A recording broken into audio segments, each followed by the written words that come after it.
Alhamdulillahi Rabbil Alamin. Wa salatu wa salam ala Sayyidina Muhammad Mustafa wa ala alihi wa ashabihi ajma'in. Rabbi shrah li sadri wa yassir li amri wa hlul 'uqdatan min lisani yafqahu qawli. Allahumma la ilma lana illa ma 'allamtana innaka antal alimul hakim. Thumma ma ba'd. Assalamu alaikum wa rahmatullahi wa barakatuh. Hurmatli jamoat qavmi.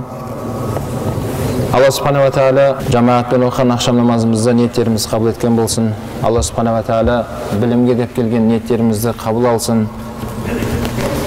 O'zimizga, otbasimizga, el yurtimizga, din islomga xizmat etуге және oxiratda foyda keltirетін foydali bilim olishimizni nasib etsin. Algan bilimimizga amal жасауымызды barchamizga nasib etsin inshaalloh.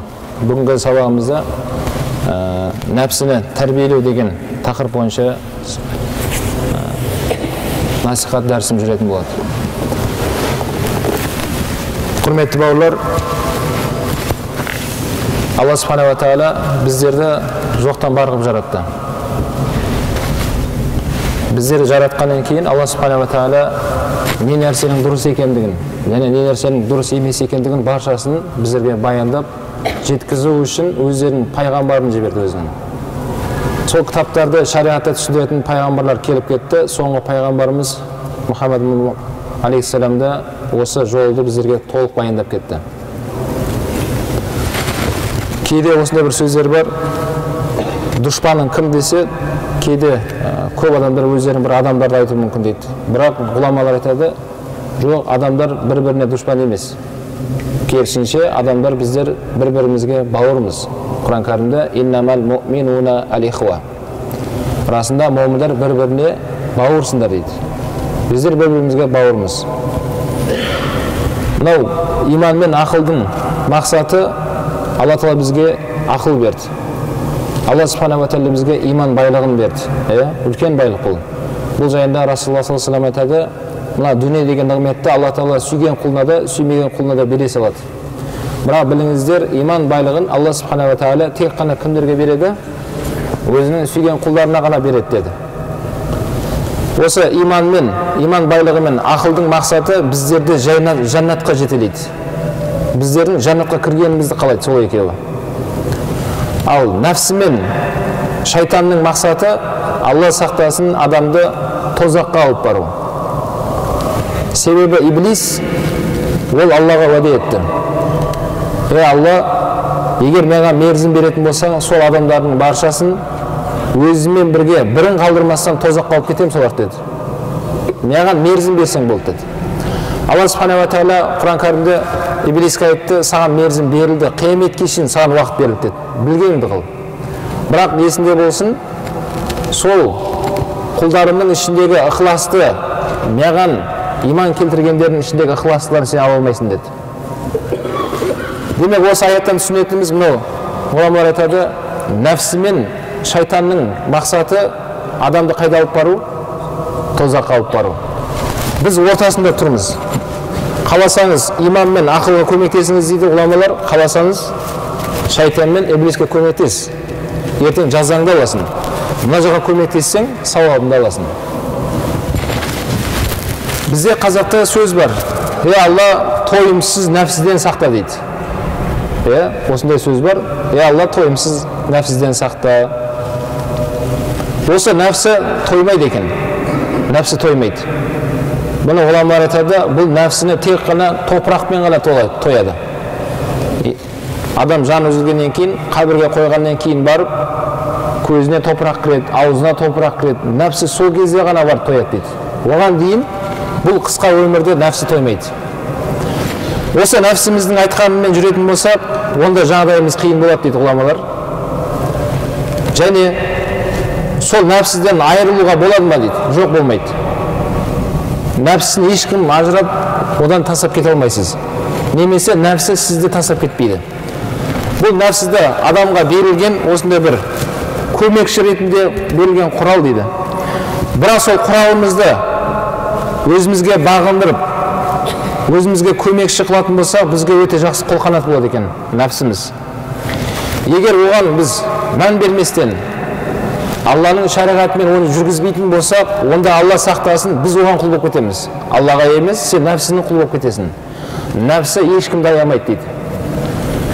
Осы нәпсіге бірнеше жолдары бар екен, нәпсіні тәрбиелеудің. Осы бірнеше басқыштан өтетін болсақ, әрқайсымыз иншалла біздерге берілген сол нәпсі деген көмекші құралымыз жанымызда көмекші болады. Бұл нәпсі жаңа жоғарыда айтылғандай ол тоймайды. Кез келген амалды істегісі келіп тұрады екен нәпсі. Бірақ жарайды деп оған мән берместен жібере салса, ол сауап па, сауап емес па оған қарамайды. Оны ғұламалар нәпсіге байланысты, мысалға, мынау Рамазан айы келе жатыр ғой. Алла Тағала баршамызды осы Рамазан айына аман есен жетуімізді нәсіп етсін иншалла.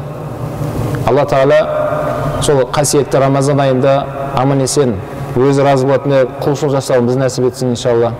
Сахабалар 6 ай бойы дұға қылады екен. Балиғна Рамадан, балиғна Рамадан деп. Алла біздерді сол Рамазан айына жеткізші деп дұға қылатынбыз дейді. 6 ай бойы.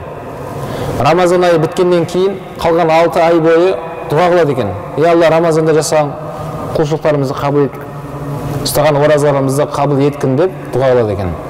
Міне осы қасиетті Рамазан айында, құрметті бауырлар, біздер періштенің сипатына кіреді екенбіз. Періште секілді. Қалай? Періштелер ішпейді, жемейді, ұйықтамайды, үйленбейді.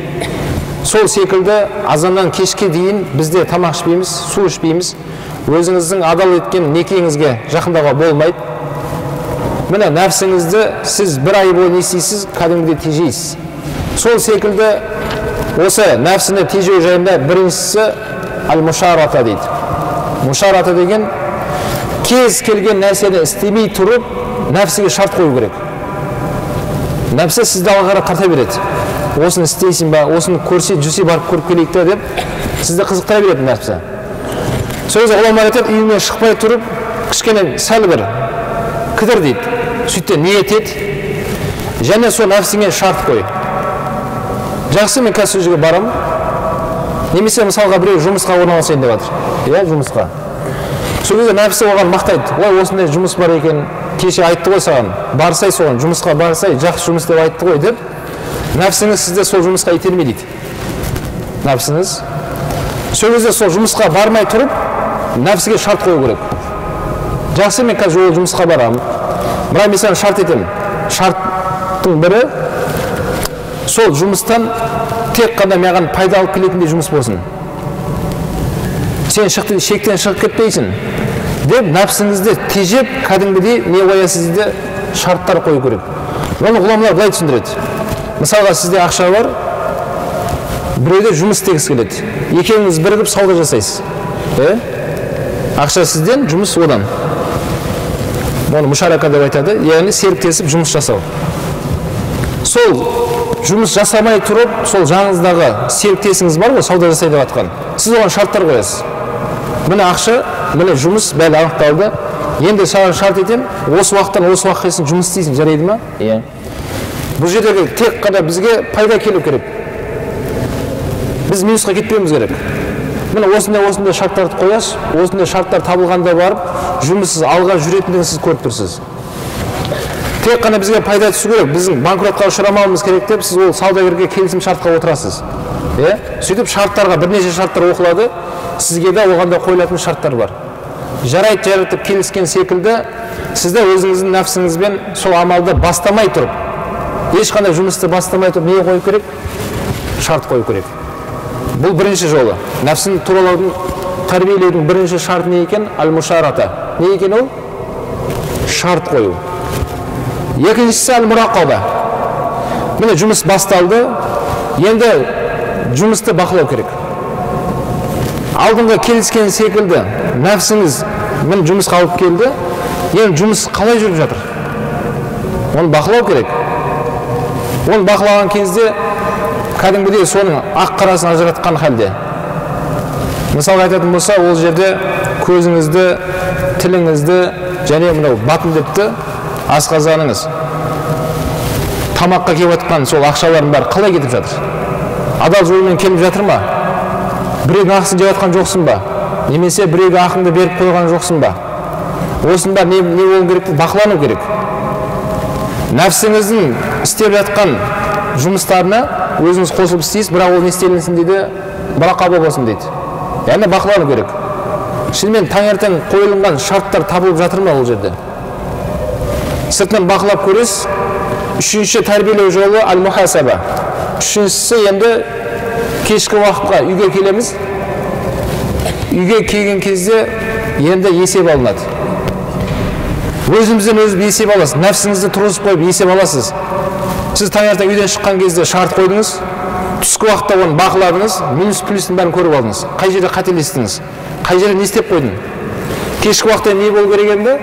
Аль-мухасаба болады. Енді есеп аласыз. Мына жерлерде дұрыс жақсы жұмыс істелінді.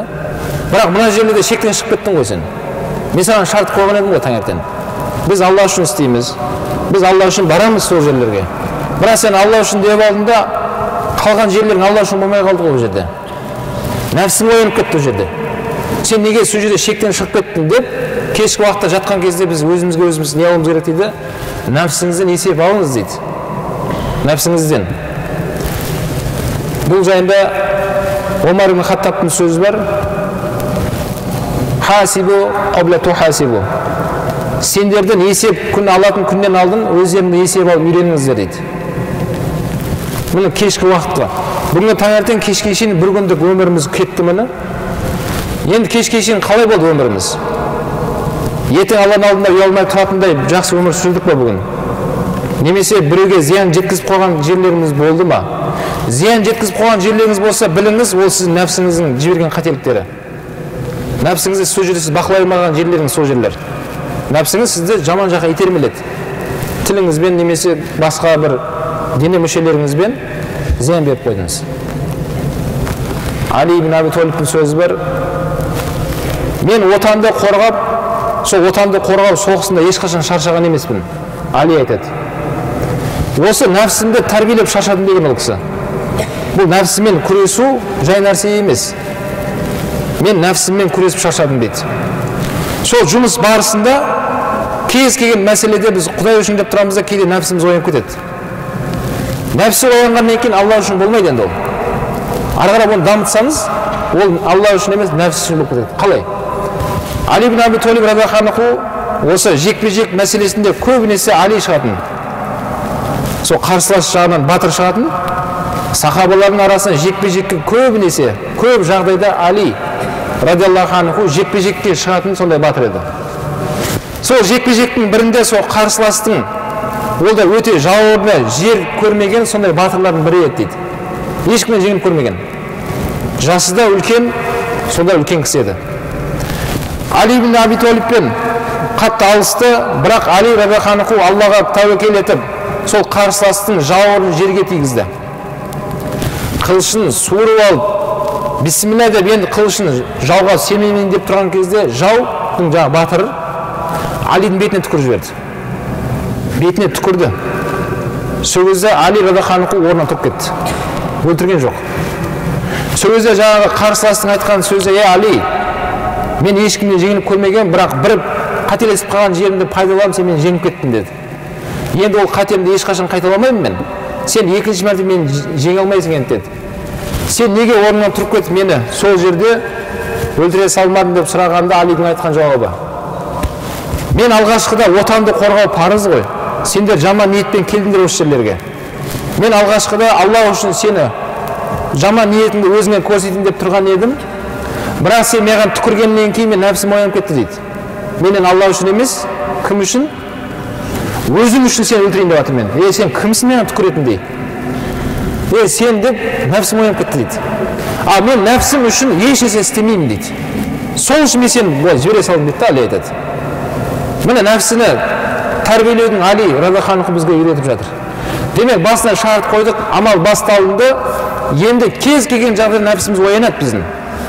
Мысалы, басшымен қол астындағы жұмыскерлердің арасында болатын әңгімелер бар кейде. Басында Құдай үшін деп жұмысқа кірген боласыз. Алла үшін сол бастыққа итағат етеміз деп жүресіз. Ол да пенде ғой. Сөйтесізде не болады? Нәпсіңіз оянып, шектен шығып кетпейік. Нәпсіңіз оянып. жарайды, ол кісі шектен шығып жатқан шығар, бірақ біз шектен шықпайық. Нәпсіңізді жіберетін болсаңыз, не емес ол тойымсыз. Сол нәпсің оянады да, соның арқасында не болады? Көптеген қателікке жол беріп қоямыз.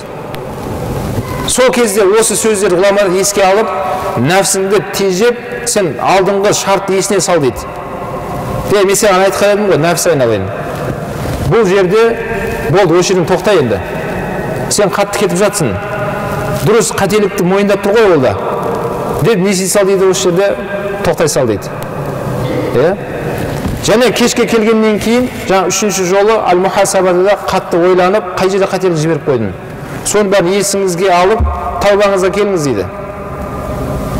Тәубаның шарттарын бір өткенде айтқанбыз, өткен дәрістерімізде, келесі күн барып, сол ренжіскен адаммен кешірім сұраңыз дейді.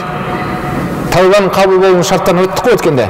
Алла мен пенденің арасындағы шарт, және пенде мен пенденің арасындағы шарттары бар еді. Сол пенде мен пенденің арасындағы шарттың бірі не еді? Одан барып кешірім сұрау еді. Бауырым, айып етпе деген мақсатта, міне кешегі сіз жіберген қателігіңізді түнде көрдіңіз өзіңіз. Қай жерде қателік жіберіп қойғаныңызды, бұл нәпсінің жіберген қателік еді. Аль-мухасаба болсын дейді. Төртіншісі аль-мужахада. Енді келесі күнде және сондай нәпсінің қателігін істейін деп тұрған кезде мужахада болады енді. Міне джихад деген сөз осыдан шыққан. Джихад деген сөздің мағынасы қолына қару алып біреудің қанын ағызу деген мағына емес. Джихад деген сөз бұл ауқымды сөз. Күш-жігерді жұмсау деген мағынаны білдіреді. Джихад. Енді нәпсің оянып тұрған кезде сіз джихад жасайсыз. Табук соғысынан келе жатқан кезде Омар ибн Хаттаб айтады: "Я Расулалла, біздер бүгін үлкен шайқастан келе жатырмыз. Үлкен джихад болды бүгін" деді Омар. Сол кезде пайғамбарымыз айтады: "Омар, біз кіші джихадтан үлкен джихадқа кетіп бара жатырмыз" деді. Кіші джихад деп сол отанды қорғау соғысын айтты. Үлкен джихад деп нені айтты Расулалла? Нәпсімен күресуді айтты дейді ғұламалар. Міне үлкен джихад. Қазір осы намазға келейін ба, келмейін ба деп кейде әрқайсымыз ой келеді. Нәпсіңізге салсаңыз келмей-ақ қой дейді.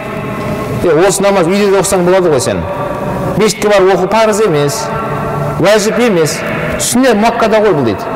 Жамағатпен мешітте оқысаң сүннет қана. Ниетіңді Алла көріп тұр ғой сен. Сен тез үйіңде намазыңды оқи сал да сонымен деп өшірін намазды бір қайтарады сізді. Жарайды деп қалып қойғаннан кейін енді не істеу керек? Қол бос қой. Мысалға, енді нәпсі тұрады да сізді басқа жаққа жұмсап жібереді. Одан бір мешітке келгенің жақсы ғой негізінде. Егер шынымен қолың бос болса, мешітке келіп 27 есе сауап алғаныңыз жақсы еді. Бірақ нәпсі мына мешіттен кейін амалды есіңізге салмайды, сол мешіттен қайтару үшін шайтан екеуі көп ой салады. Бармай-ақ қой. Қазір мешітке барып келсең қанша уақытың кетеді. Сол уақыттың бәрін осындай бір жақсы нәрсеге істемейсің бе деп сізді бір тоқтатып алады. Оны тоқтағаннан кейін ойлап қаламыз, одан кейін артында бір жақсы амал істейтін шығармыз. Жоқ, ондай емес. Артынша жаңағыдай не болады? Тағы басқа өмір тіршілігіне араласып кетеміз, немесе жатып алып футбол көреміз, тағы басқа. Міне осының бәрі не дейді? Осы жерде аль-мужахада қылу керек дейді. Мужахада деген не? Күш-жігеріңізді жұмсап, сіз қарсыласасыз енді. Жоқ, мен қазір қарап тұрмын, жұмыс бітті, қолым босады. Енді осы уақытта не? Осындай бір жақсы пайдалы амал жасап қалайын.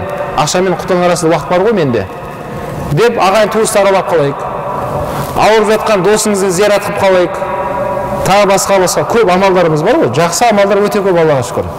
Сол амалдарға нәпсіңізге бір ауыр тиеді. Нәпсіңіз сол кезде шырылдайды. Азырдан кешке шейін шаршадың ғой сен. Жұмыстан енді келгенбіз сол. Қайда кетеміз деп, мына жаққа қарай деп, нәпсіміз қатты қарсыластық танытады. Бірақ ол кезеңде не істемейік дейді? Нәпсімен күресу керек. Нәпсімен күресу, жаңа Али айтқандай, өте ауыр. Мен нәпсімен күресіп шаршадым деген. Жаумен қарсыласып емес, керісінше нәпсімен күресіп шаршадым. Бұл төртінші жол не еді? Төртінші жолы енді аль-муақаба. Демек сол мухасабадан кейін муақаба болды, ал мужахададан кейін муақаба болады. Бесіншісі. Енді қарсыласып болғаннан кейінді біз нәпсімізді әрдайым кешегі істеген қатесін есіне салып отыр дейді. Сен есінде ме кеше осындай деп айтқан ең ғой өткен жолы. Оның артында осындай күнәға барып қойдым мен, осы жол енді аузыңды жап та маған сөйлеме деп өзіңнің нәпсіңмен күрес дейді. Және әрдайым оны есіне салып отырып сен сөйлеп отырасың дейді. Егер сен оны есіне салмайтын болсаңыз дейді, ол сіздің есіңізге салып отырады. Осы нәпсіңіз. Мысалы айтатын болса, жаңа жұмыс мәселесінде бәріміз бастық болуымыз келеді, дұрыс па? Нәпсіңе салса ешкім қара жұмыс істегісі келмейді. Бәрі сол шірені бастық болып отырса біз жерлерде. Бірақ сондай бастық болу, әрине ол болғысы келіп жатқан болса, Алла оны қаласа бола салады, қиын емес. Бірақ сол бастық болған күннен бастап сен шарт қой өзіңе. Дәрісіміз бойынша. Сен не үшін бастық болдың? Мақсатың не сен? Мына орындыққа отырудағы мақсатыңыз не? Мен отырудағы мақсатым, иншалла, елге, жерге қызмет етемін. Осы бір мүмкіншілікті пайдалана отырып, пайдам тисін мен елге деген осындай шарт қою керек. Енді шарт қойып, міне, басшы болдыңыз, бір кішігірім дейік па, үлкен ба бір басшы болдыңыз. Енді екіншісінде не болады, жаңағыда мұрақаба. Енді сіз әрдайым өзіңізді контроль жасап отыруыңыз керек. Кеше басшы болмай тұрған кезде мен өзіме уәде берген едім ғой. Мен басшылықты қолға алған күні мен еліме, жеріме қызмет етемін. Қол астындағыларға өте мейірімді боламын. Деп не істейсіз, өзіңізді жауапкершілігіңізді әрдайым сезініп отырасыз. Егер сол пенделік қылып қойсаңыз, кешкі уақытта не істейсің, өзіңе есеп аласың. Мынандай сөздер бар. Ахмет Яссауи атамыз 63 жасында қабірге кіріп кетті деген сөздер бар. Қабірге. Бірақ қайтып шықпады деген сөз жоқ ол жерде. Сол кезеңдерде адамдардың үйлерінде, бөлмесінде осындай қабір қазып қою осындай үрдіс болған. Сол кезеңде. Не үшін? Күндіз пенделік қойсаңыз, басшы ма, бай ма, кім болса да, пендеміз ғой бәріміз. Кішкене тәкаппарланып, нәпсің құмарлығына беріліп кетсе дейді, кешке келеді екен де, немесе сол уақытта келіп, сол қабір қазылып тұрған бөлмесіне кіріп, қабірге жатып алады екен. Қабір суық қой ол. Ол жерге кірген кезде жалғыз кіресің. Сол қабір суық сізді есіңізге салады. Нәпсіңізді сындырасыз сол жерде. Нәпсің сынғаннан кейін, қабірден шыққаннан кейін тәубаңа келіп, біреудің ақысын жеп қойған болса, ақысын қайтарып береді. Біреуді ренжітіп қойған болса, одан кешірім сұрау үшін ғана осындай жасалынған екен. Бұл не екен? Бұл нәпсіні сындырудың жолының бірі екен. Оны ғұламалар былай деп айтады. Нәпсің бір нәрсені қалап тұрса, сен оған қара. Егер сол нәрсе дұрыс па, дұрыс емес па? Сауапты нәрсе болса, оны істе, бірақ өзінің мерзімімен істе дейді. Шектен шығып кетпе. Кейде нәпсі мен шайтан бірігіп сізді жақсы амалға да сілтеме береді дейді. Қалай? Мысалға бүгін тахажжуд намазға тұрды, түнімен намаз оқуға бұйырады сізге. Намаз оқиық дейді түнімен. Келесі күні енді оқымаймыз дейді. Неге? Кеше шаршадық біз, көрдің ғой қалай болғанын. Жұмысқа кешігіп бардық. Болмайды ғой, күніге солай болатын болса деп, кейде сол нәпсі мен шайтан бірігіп, осы жақсы амал арқылы да бізге қателікке бұруға не болады дейді, кедергі болады дейді. Сол нәпсіміз айтқандай дұрыс, тахажжудқа тұрыңыздар дейді. Бірақ сол нәпсінің айтқанымен емес. Расулалланың істегенде 2 ракат немесе 4 ракат намаз оқыда қайтып жатып ұйықта. Расулалла осылай істейтін еді. Кейде таң намаздан алдын тұратында, тахажжудпен таң намазды күтетін еді. Кейде Расулалла түннің 3-тен 1 бөлігінде оянып, намазын оқып қайтып ұйықтайтын еді Расулалла. Міне осы сүннет амалды еске салып, нәпсінің айтқанымен кетіп қалма дейді. Жақсы амалдың өзінде. Ал өмір тіршілігінде де сондай амал болсын дейді. Әрбір мәселеде бұл нәпсі не болады?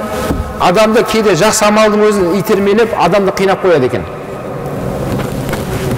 Бір 3 сахаба өзара әңгімелесіп отырады да, біреу айтады: жігіттер дейді, мынау пайғамбарымыздың кейінгі алдыңғы күнәсін бәрі кешіріліп қойған. Пайғамбар. Бірақ сондай күнәсі кешірілгеніне қарамастан пайғамбарымыз көп амал жасайды дейді. Біздердің күнәміз кешірілгеніне, кешірілмегеніне ешқандай ондай жоқ қой хабар. Сол үшін дейді, ішінде біреу айтады: бүгіннен бастап дейді, мен дейді, түнімен ұйықтамастан намаз оқимын дейді. Екінші біреу айтады: бүгіннен бастап мен ораза ұстаймын дейді. Болды. аузымды ашпастан күнделікті ораза ұстаймын дейді. Үшінші біреу айтады, бүгіннен бастап болды, мен үйленбеймін, әйелімді жіберемін, қалған өмірімді бойдақ өткіземін дейді. Сол әйел бала шағаммен уақыттың бәрін соған бөле берместен, қалған өмірімді осы Алланың жолында өткенімді есіме алып, тәубама келіп, истиғфар айтып өткізбеймін ба деп, 3 адам өздері келісті дейді осындай. Бірақ осы 3 адамның, яғни 3 сахабаның айтқан сөздері арада бірнеше уақыт өтіп пайғамбарға жетеді. Пайғамбар бұл хабарды естігеннен кейін бірден адамдарды жинап, минберге көтеріліп, құтпа оқыды. Алланы мақтап, пайғамбарымыз осы сөз айтты. Араларыңызда бір 3 адам былай деп айтты дейді. Атын айтқан жоқ. Араларыңызда осындай 3 адам, біреу үйленбеймін деп айтыпты. Әйел бала шаға болды, жіберемін. Біреуі ораза ұстаймын, тамақ жемеймін болды. Тек қана күнім бәрі оразамен кетеді. Үшінші біреу ұйықтамаймын мен. Түнімен құлшылықта боламын деп айтқан адамдар бар екен. Біліп қойыңыздар дейді. Сол жасасаңыз, қандай амал жасасаңыздар да араларындағы ең тақуа, ең Алладан қатты қорқатын мен боламын деді. Біліп қойыңыздар. Менің әйел бала шағаларым бар деді. Мен оларға көңіл бөлемін. Мен де ораза ұстаймын. Бірақ 7-сінде дүйсенбі, бейсенбі ұстаңыздар. Немесе әр айдың 13, 14, 15 күн ораза ұстаңыздар деді. Мен ораза ұстаймын, және аузымды ашамын деді, қалған күндер. Мен түнгі тахажжуд намаздарды оқимын, және соған жараса мен де ұйықтаймын деді. Егер істеймін десеңіздер, менің сүннетіммен ғана тоқталыңыздар деп пайғамбар осындай сөздерді айтты. Ал нәпсімізге салсақ не дейді ол? Міне азаннан кешке шейін ораза ұстай бер, тахажжудпен түніңді өткізе бер деп бұйырады дейді. Бірақ ғұламалар айтады, ол нәпсі сізге жақсылық ойлағанды айтқан жоқ ол сөздерді. Яғни сіздің соған шамаңыз келмейтінін біледі ол. Сіздің келесі күндерде сол амалды тоқтату үшін осындай амал өткізеді сізді. Бірнеше күн осындай түнімен тахажжудта тұрып көріңізші. Ұйықтамайсыз түнде. Таң атқанға шейін аяғыңыз үшін намаз оқисыз. 3 күн қадір бірінен кейін бірі созылып көрсінші дейді ғұламалар. 4-ші күні сіз тахажжудты қараңыз келмей қалады. Бұл нәпсінің мақсаты сізді келесі күндерде, одан кейін де мүлдем тахажжудқа тұрғызбау үшін осыны істепті. Бірақ пайғамбарымыз мынандай хадисін есіңізге алыңыздар дейді. Алла Тағаланың ең жақсы көретін амалдарының бірі құлдарынан. Аз болса да давамдылықпен істеген амалдарды жақсы көреді дейді пайғамбар. Мысалы, бір отырған кезде 1000 мәрте субханалла деп нәпсі айтуы мүмкін дейді ғұламалар. Сіз айтыңыз 1000 мәрте. Бірақ келесі күн 1 мәрте айтуға шамаң келмей қалады сен. Одан көрі бүгін 1 мәрте субханалла деп қой, болды. Алла осыны жақсы көреді. Келесі күн альхамдулилля 1 мәрте айтып қой дейді. Мысалға дейді. Азғантай деп ойламаңыз. Аллах Тағала біздің аз, көп амалымызға мұқтаж емес қой ол. Ол Аллаху Самад ол. Ол еш нәрсеге мұқтаж емес. Біз соған мұқтажбыз. Демек, Алланы пәктегің келсе де, нәпсі оны көп пәкте деп сізді бұйырады дейді. Бірақ сіз көпке ондаға кірмеңіз. Азынан баста, азынан. Бірақ сол аз айтумен ақырындап келесі күн 2 мәрте субханалла айтатын боласыз. Ақырындап нәпсіңізді тәрбиеленеді, денеңізді оған үйренеді, сізге ауыр болмайды. Мысалға мынау спортта, спортта барған кезде бірден шығарып оны төбелестірмейді ғой бокста. Оны ақырындап денесін жаттықтырады. Немесе темір көтеру мәселелерінде де. Оны ақырындап азғантай салмақтағы темірді көтертеді ұстазы. Бірдесен штанганасын жатқызып қоймайды ғой, ал осыны көтере бер тоқтамастан. Жоқ, ондай емес. Сол секілді нәпсі бірдесінен бәрін істете беруге бұйырады, бірақ сіз істемеңіз оны. Сіз пайғамбарымыздың айтқандай аз мөлшерден бастаңыз дейді. Құран жаттау мәселесінде де. Бір отырған кезде кейде 2 бет, 3 бет жаттайтын кездерімізде болды оқып жүргенімізде. Сондай Құран туралы ұстаздардың уағызын тыңдаған кезде миыңыз оянып кетеді. Құранға деген махаббатыңыз. Келесі күні отырасында еш нәрсеге қарамастан отырып 3 бетті бір отырған кезде жаттап алған кездер болды. Бірақ келесі күні 3 бетке отырсаң, мен жоқ. Ықылас жоқ. Кешегідей бір шабыт жоқ. Келесі күні 3 бет былай тұрсын, 3 қатарда жаттауға сенде жылана жоқ. Есіңе салады, кеше 3 бетте осынша уақытым кетті, қанша уақыт кетті сенде? Қиын болды ғой сенде.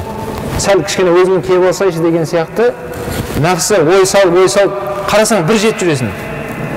Бір жетте қарасаң үш қатардан ешқандай бір қатарда жатталмаған да. Одан көрі жаңағыдай төрт қатардан бес қатардан бастап берген ұстаздарымыз басында. Сонымен жылжып түртіп отыра берсең, қарасақ не болады екен? Көп жылжуға мүмкіншіліктер бар дейді. Көп алға қарап жылжуға. Демек жаңа айтылғандай, осы нәпсімізді тыңдап, кез келген мәселеде біз оның айтқан істейтін болсақ, біздер қателікке көп жол беріп қояды екенбіз. Керісінше, мысалға мынау студент көшедегі шәкірт балалар отыр медресеміздің. Осы балаларымызға да, басқа оқу орнында жүрген жігіттерге де ғұламалардың айтатындары. Күнделікті ұстаздың беріп атқан аз ғана не нәрсе берді бүгін? Кішкентай ғана жаттау берді, екінші бір ұстаз тағы бір нәрсені қосып берді. Бүгін осымен ғана шектеліңіздер дейді. Осын әптен жатта, әптен сол нәрсені егже-тегжейлі өзіңе сіңіріп жібер. Келесі күн тағы сонша нәрсе келеді. Осы нәрсе жиналып не болады? Көбейеді. Бірақ кейде сол білімге деген неміз, құштарлығымыз көбейіп кетеді, осы нәпсі сізді алға қарап көбірек орнуға бұйырады. Бірақ келесі күндер жаңа жоғарыда айтылғандай, оған шабытыңыз келмей қалады. Сол не болып қалады? Тоқтап қаласыз. Сол секілді амалдарымызда сол екен бауырлар. Амалдарымызды айтады, бұл нәпсі амал істеуге де не деп айтады? Істе дейді.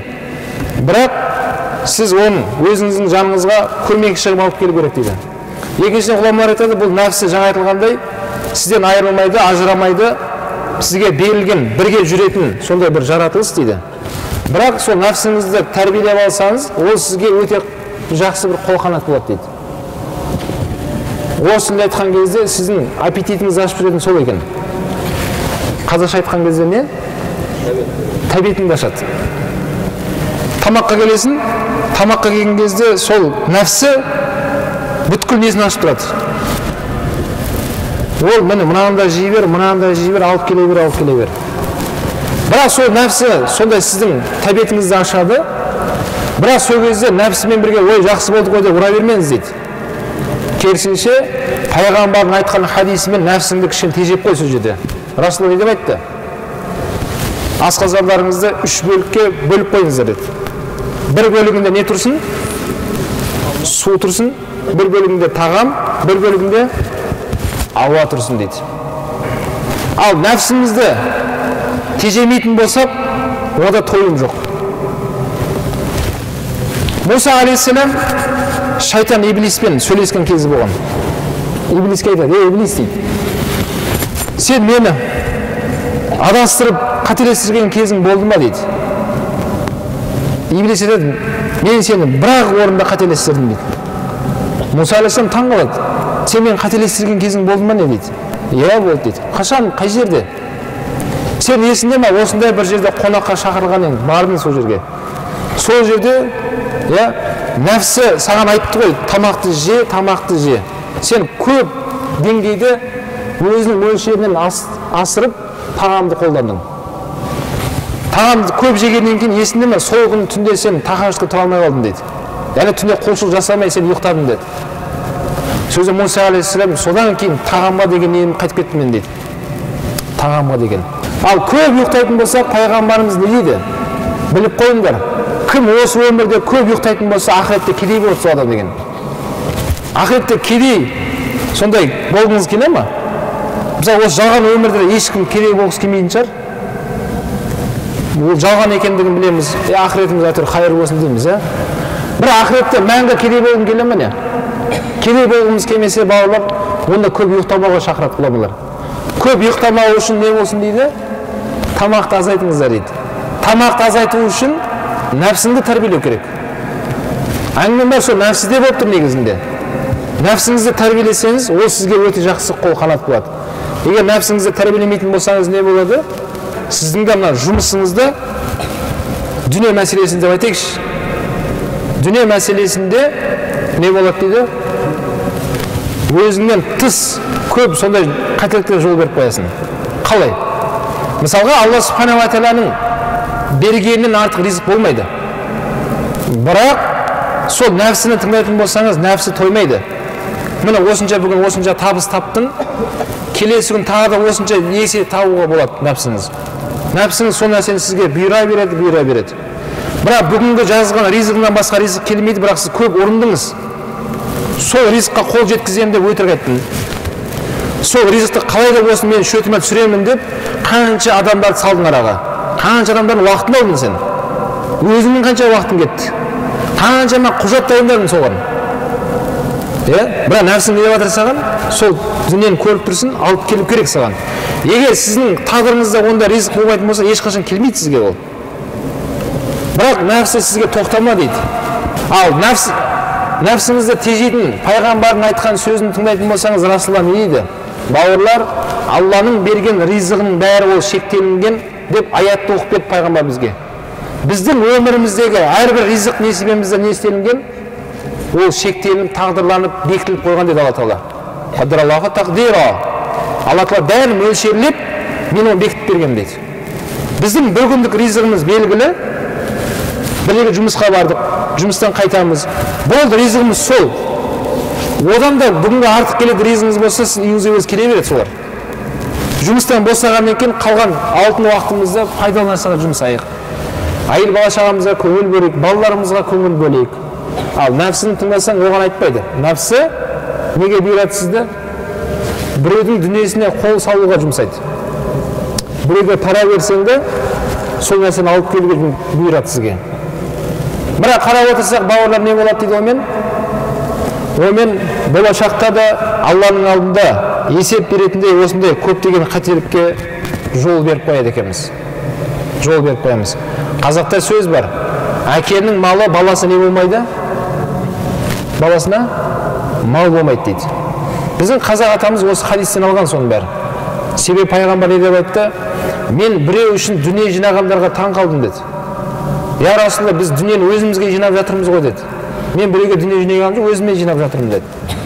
Расулалланың айтқан жауабы, сен ертең өмірден өтіп кеткеннен кейін адамдармен таласып, тартысып жинаған дүниеңді дейді. Туыстарың келіп оны бөліп, таласып, тартысып бөліп алады ғой деді. Ол дүние сенікі емес, сен біреуге жинап жатсың деді. Әрине, бұл шариғатымызда дүниеден жинама, жұмыс істеме дегеннен қайтарады, керісінше дүниеден жинау керек. Кәсіппен айналысу керек, бірақ адал кәсіп болсын, және сол Алланың берген ризығы орын-орнымен кетіп отырсын. Омар ибн Абдул-Азиз бұл 5-ші халифа ислам тарихында. Сол Омар ибн Абдул-Азизден кейін және бір патша келді, одан кейінгі 3-ші патша халифа.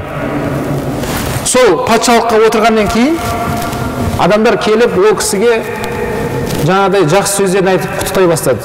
Өміріңіз құтты болсын, қайырлы болсын, Алла абырой берсін деген мағынада сондай жақсы сөздер бар ғой. Сол көпшіліктің арасында жаңағы халифа қарап тұрып, сол уақытта адамдарға насихат айтып жүрген бір үлкен ұстазды таныды. Таныды соның кім екенін біліп тұрып, бәрі өздерінің жақсы тілектерін айтып болғаннан кейін жаңағы патшаның айтқан сөзі: құрметті ұстаз, мен сізді танып тұрмын деді. Сіз осындай халықтың арасында жүрген, жақсылыққа шақырып, жамандықтан қайтарып жүрген ұстазсыз ғой сіз. Осы бәріміздің басымыз қосылып тұрған кезде бір жақсы уағыз айтыңызшы деді. Сол кезде жаңа ұстаздың айтқан сөзі: құрметті патша, көзіммен көрген уағыз айтайын ба, жоқ, құлағыммен естіген уағыз айтайын ба деді. Сол патшаның айтқаны: көзіңізбен көргеніңізді айтыңызшы деді. Yani құлағыңызбен естіп жүргенін белгілі шығар. Не көрдіңіз, соның уағызын айтып беріңіз деді. Мен Омар ибн Абдул-Азизді көрдім деді, патша болды ол кісі. Оның қаншалықты әділдік екендігін сіз менен жақсы білесіз. Өзінің қол астында қандай болғанын, ол жағын айтпай ақ қояйын деді. Омар ибн Абдул-Азиз қайтыс болды деді. Осы өмірден өтті, мен көзім көрді сол. Қайтыс болған кезде оның артында 12 баласы қалды деді. Балаларынан 12 баласы қалған еді. Сол 12 баласына Омар ибн Абдул-Азизден 18 дирхам ақша қалды мирас болып деді. Дирхам деген бұл күміс ақша. Сол 18 дирхам ақшаның 9 дирхамы Омар ибн Абдул-Азиздың өзіне жұмсалды деді. Қабірдің қазуына, денесіне кигізген кебініне жұмсалды. 9 дирхам соған кетті деді. Қалған 9 дирхамды 12 баласына бөліп берген көзім көрді деді. Онсыз да өз тиын қалған еді. Сол тиынды да бөліп берді. Дирхам деген бұл күміс ақша. 9 дирхам дегеніңіз ол тиын тұрады ол. Өте үлкен ақша емес ол. Бірақ айтайын деген күндердің күнде сол 12 баласының бірін көрдім. Халықтың ортасында халықты жинап алып, 100 түйені жүгімен садақа қылып тұрған көрдім деді. Біздің тілмен айтқан кезде 100 камазды толтырып товармен алып келді осы жерге. Не істеді? Халыққа садақа жасады. Мен соны көзім көрді деді. Одан кейінгі Омар ибн Абдул-Азизден келген патшаны айтайын деді. Оның қалай өмір сүргенін менен сіз жақсы білесіз. Сол қайтыс болғанда да көзім көрді деді. Оның 4 әйелі бар еді. Әрбір әйелінің тұрып жатқан қасырларын үйлерін айтпай қояйын деді. Оны есептемей қояйын, қандай болған. Бірақ оның артында осында үлкен қаумақты осында динар ақшаларды қалған көзім көрді деді. Динар деген ол алтын ақша ол. Сол әйелдеріне әр қайсысында осында үлкен қаумақты ақша бөлініп, мирас болып бөлінген мен көзім көрді деді. Бірақ күндердің күнінде сол 4 әйелінен тарқаған балалардың бірі көшеде қайыршып жүргенін көрдім деді. Елге қолын жайып, маған көмектесіңіздер, мен пәленшенің баласымын ғой, білесіздер ме мен деп жүргенін көзім көрді деді. Соны айтарым деді, міне көзім көрген осы деді де ол кісі сөзін тоқтатты дейді. Демек, айтылған сөзден алатын пайдамыз, ақылға салатын болсақ, Омар ибн Абдул-Азиздың балалары да қайыршы болып кету керек еді. Неге? Әкесіне не қалған жоқ оларға? Дүние қалған жоқ. Дүние қалған жоқ оларға. Ақылға салатын болсақ, олардың балаларында қайыршы болып кету керек еді. Бірақ не болып кетті деді олардың балаларының бәрі? Керісінше 100 түйені жүгімен садақа қылып тұрған балаларымен көрінді. Байып кеткен бәрі. Неге? Себебі Омар ибн Абдул-Азиз нәпсісін тежеп дейді. Осы пайғамбарымыз айтып кеткен жолымен жүруге ол кісі амал жасады дейді. Ол қайтыс болған кезде артында қалған 18 дирхамын ғана көрдім деді. Жаңа айтылғандай жоғарыда, демек Алланың берген нығметтері ол сізге келе береді. Бірақ бұл нығметтер келген кезде нәпсіміз тоймайды бәрібір. Және келе берсе екен. Ал келіп жатыр. Бірақ онда сен қарасай қалай болады соңы? Оны есеп беретін күніне нәпсіңіз ешқашан есіңізге салмайды. Керісінше жинай бер, тағы қай жақтан жинасаң болады. Нәпсіңіздің айтатын бағытын бәрі тек қана сізді сол дүниеге кіргізе беру. Ал дүниеге кіре беру ол не? Осы үмбеттің ең үлкен бір пайғамбарымыз айтады, ең аянышты жағдай, мен үмбеттің дүниеге кетіп қалуынан қорқам деген Расулалла. Пайғамбарымыз да бай болған. Кейде ғұламалар айтады, сіздер пайғамбарымыздың өмір баянын білмей тұрып сөйлемеңіздер дейді. Расулалланың үйінде апталап, айлап тамақтың түтіні шығып, қайнамайды деп Айша анам жеткізген риуаяттар бар. Үйінде ыстық тағамның түтіні шықпайтын еді дейді. Айша анамдан сұраған, бұндай қанша уақытқа созылады деген кезде кейде бір жетілеп болатын осындай. Кейде ол айлап болады дейді Айша анамыз. Сіздер қалай күн көрдіңіздер дегенде, біз екі қара нәрсемен күн көрдік деген. Біріншісі қара деп атқан құрма еді, екіншісі су, мынандай су. Осы екі нәрсемен күн көрдік деген. Енді сіздер ойламаңыздар, пайғамбар кедей емес. Пайғамбарымыз саллаллаху бай болған. Алланың берген ризығы ғой. Расулалла өте жомарт болған. Сол байлықты бірақ Расулалла садақа көп жасайтын еді. Пайғамбарымыз сол өзінің өңіріндегі ең жомарт бай пайғамбар болған. Сахабалар айтады, біздер пайғамбарымыздан кейде бір мұқтаждығымызды сұрап баратынбыз дейді. Пайғамбарымыз саллаллаху бізге сол нәрсені екінші мәрте сұрамайтындай деңгейде үлкен қылып беретін бізге дейді. Біз азғантай бірдеңе сұрасам, мысалы 10 бере тұрыңызшы деп барсақ дейді, бізге Расулалла үлкен қабылмен беріп жіберетін еді да онда. Міне пайғамбарымыздың ол жомарттығы еді. Біздер Мұхаммадия үмбеті болғаннан кейін нәпсіңіз бір оған шырылдайды. Нәпсіңіз не дейді? Онда көп садақа жасаудан сізді қайтарады. Өзің қандай қылып тауып келдің осы ақшаларды? Сен бұл ақшаларды сен ойламайсың ба? Балаларыңды ойламайсың ба сен? Болашағыңды ойламайсың ба? Күн болса мынау, күннен күнге қиыншылық келе жатыр. Сен ойламайсың ба деп, осы қысқа өмірді есіңізге салады да тұрады. Нәпсімізді тыңдайтын болсақ. Бірақ пайғамбарымыз саллаллаху алейхи өмірбаянын қарайтын болсақ, жоқ бауырлар, бұл садақа жасаумен ешқашан біз кедей болмайтынымызды пайғамбар ескертті бізге. Құран кәрімде аят бар. Алла тағала айтады, олар өздері мұқтаж бола тұра оны беретін еді дейді Алла тағала. Міне сол құлдарына Алла разы болды дейді, олар Аллаға разы болды. Өздері мұқтаж бола не болды дейді? Беретін еді. Демек бұл садақа беру керісінше бұл баюдың жолы негізінде. Қазақта сөз бар, садақа бәле қайтарады. Садақа келе жатқан осында бір жаманшылықты қайтарады деген ырымдар бар. Соның бәрі хадистен алынған. Ал нәпсіңізді тыңдайтын болсаңыз, жол садақа берме дейді.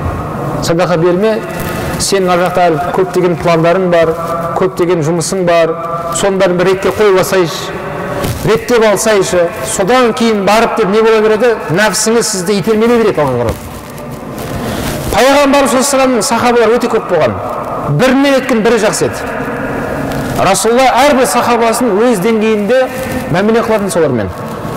Солардың ішінде мешіттің құсы атанған сахабасы бар еді. Мешіттің құсы дегені сол сахабаны кім іздесе мешіттен табатын еді. Соған кім керек болса, бірден қайда кетеді? Мешітке барады. Мешітке келсеңіз, әрдайым өзінің отыратын орны бар еді. Әрдайым мешітте отыратын сахаба бар еді. Ол жайында пайғамбар мақтап айтқан кездер болды. Мына бауыр мешіттің құсы ғой мынау. Осыдан үлгі алмайсыңдар ма деп айтқан кездерде болған Расулалланың. Бірақ ол сахабада нәпсі бар ғой. Ол сахабаның да отбасысы бар еді, әйелі бар еді. Сол әйелінің да нәпсісі бар. Біздің нәпсіміз бар секілді, оның да нәпсісі бар. Сол әйелі күндердің күнінде жаңағы күйеуінің айтқан сөзі.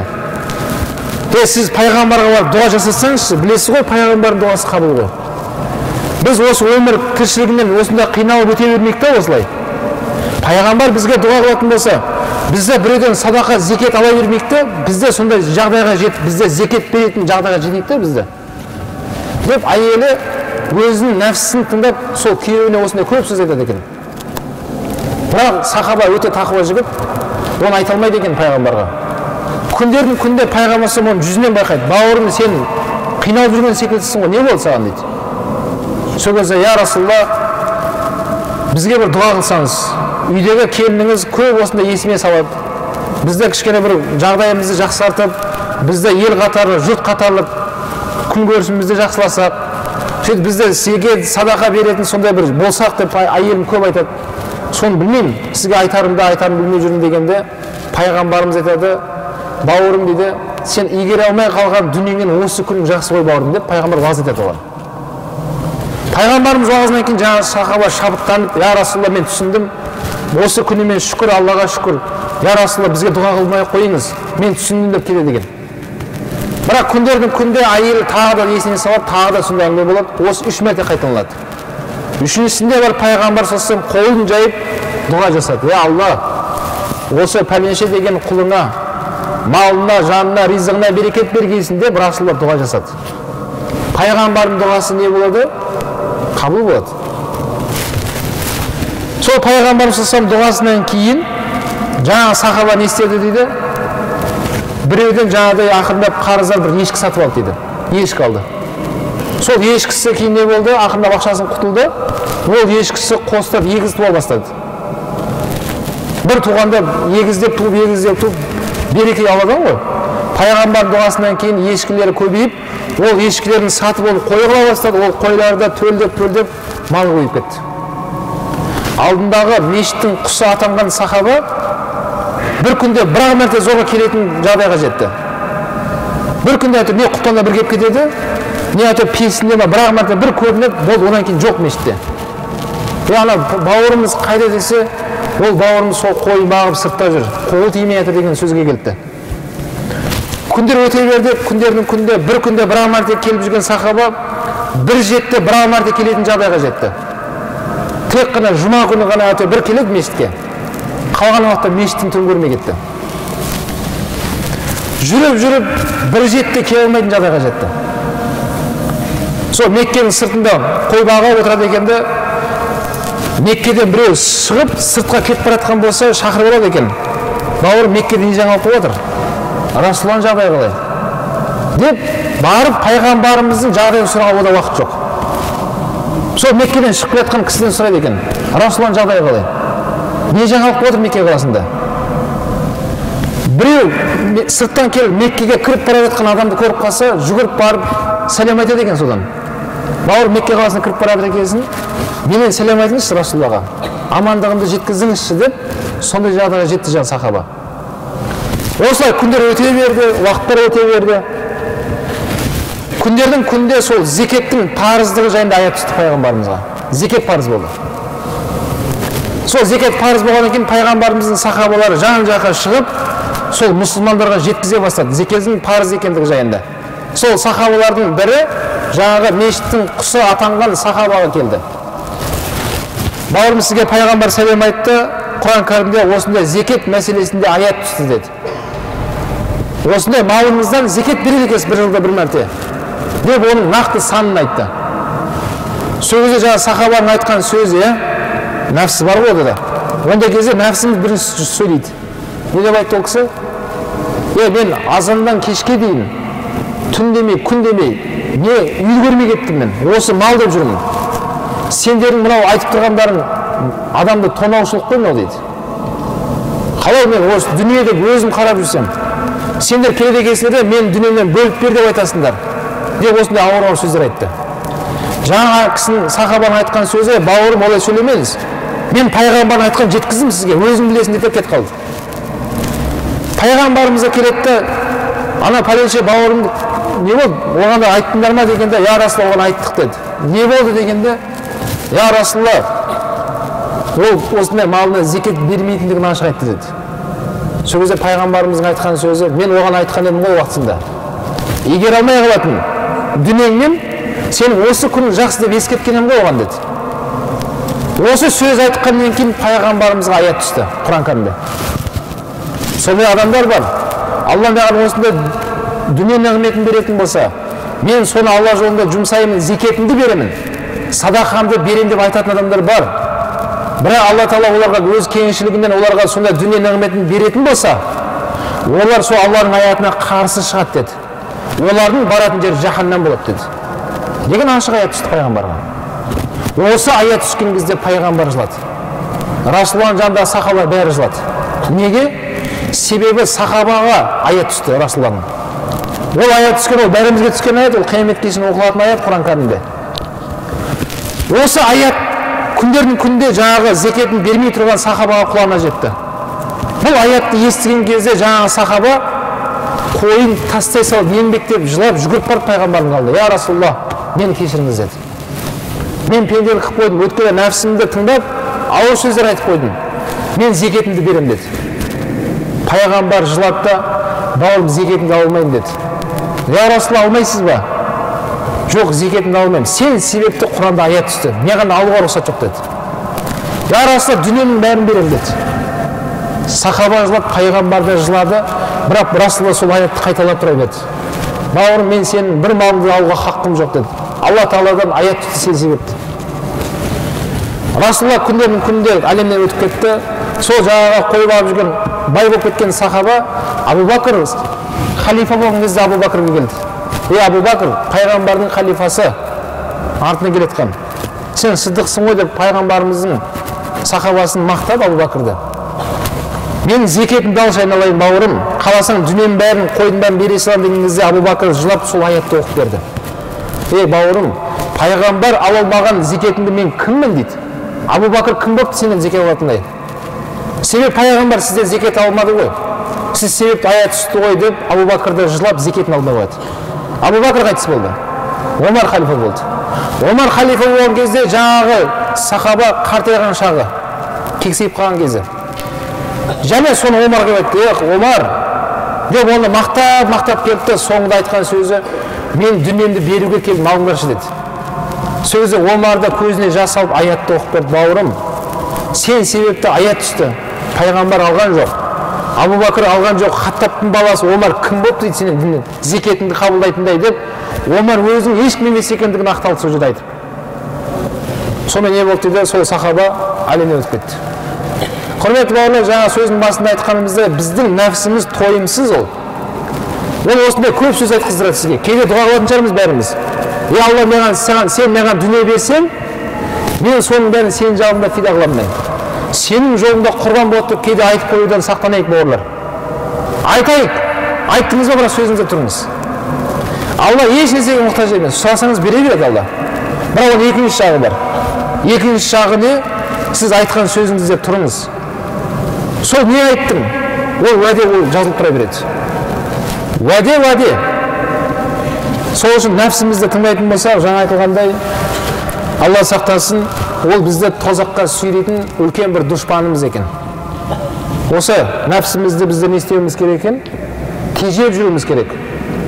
Нәпсімізді ешқашан оны айтқан істемеу керек.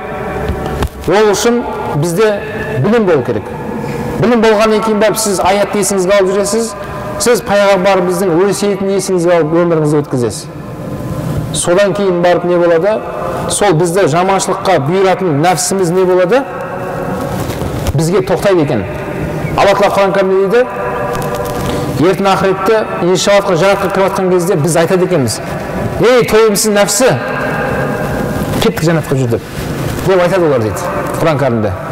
Я айятухан нәфсул мутмаинна иржа иля раббика радиятан мардия.